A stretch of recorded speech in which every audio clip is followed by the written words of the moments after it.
Assalamu alaikum, урматтуу мекендештер. Бүгүн биз мына ушул нерв системасынан бир аз жабыркап, психотерапевтте лечение алып жүргөн биздин бир тууганыбыз келиптир. Жашыңыз канчада? 31 жашта.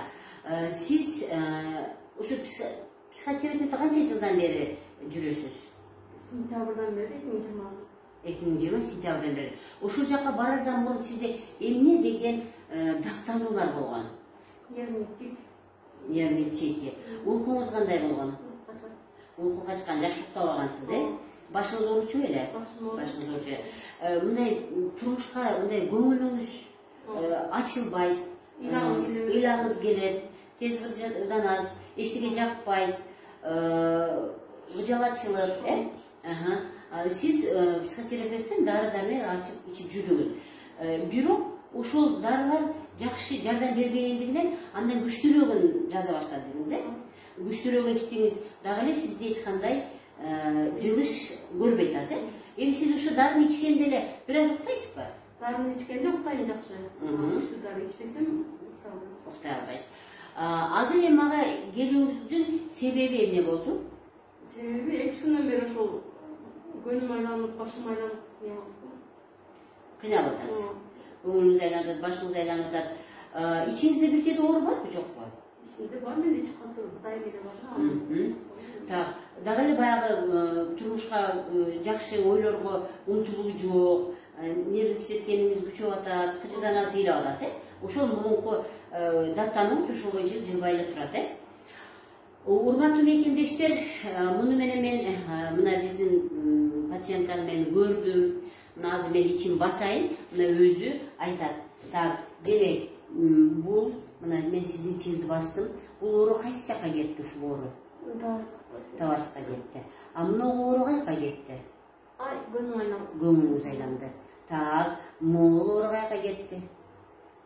Ошо көңүлүм айланды. Тоже көңүлүңүз айланды, Могу оорубатпы, могу жуун чегин басып атам мен. Мына сиз мен сиздин өтүңүздүн куюп аткан жерин басып атам, көрдүңүзбү мына? Так, оорудубу? Ушул оору эмне? Каяка бир жака берди же ордунда эле турат? Ордунда эле турат. Так, могул жуун чеги бөйрөк жака кеткен болуп атат, Так, муну оору каяка кетти? Ордунда эле. Так, бул оору? Оос жака кетти. Демек,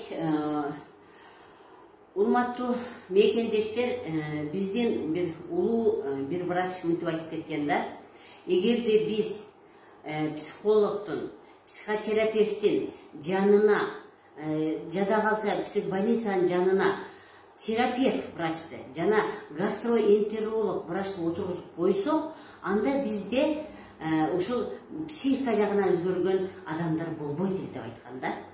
Мына, муну биз альтернативный медицина менен, дары-дармек эмес, табигый жолдор менен дарылаган врачтар биз муну доказать этип келебиз да.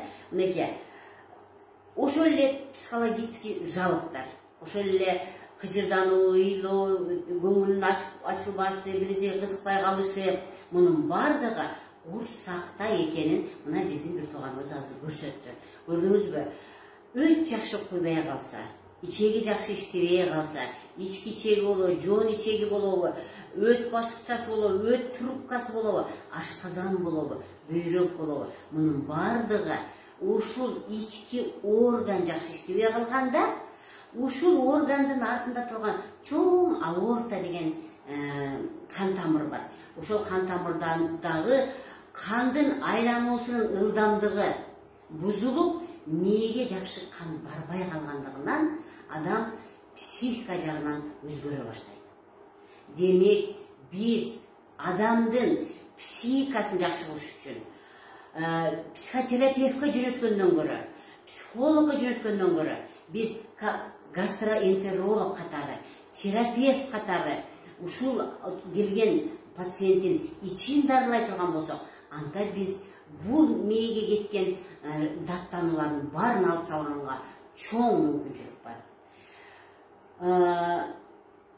Урматтуу мекендештер, эгерде кимде ким ушундай жалык менен кыйналып жүргөн болсо, сиз психотерапевттин таблеткасын эмес, транквилизаторларды эмес, жана башка эс алдыруучу, уктатуучу таблеткалардан көрө сиз ашказаныңызды, өтүңүздү,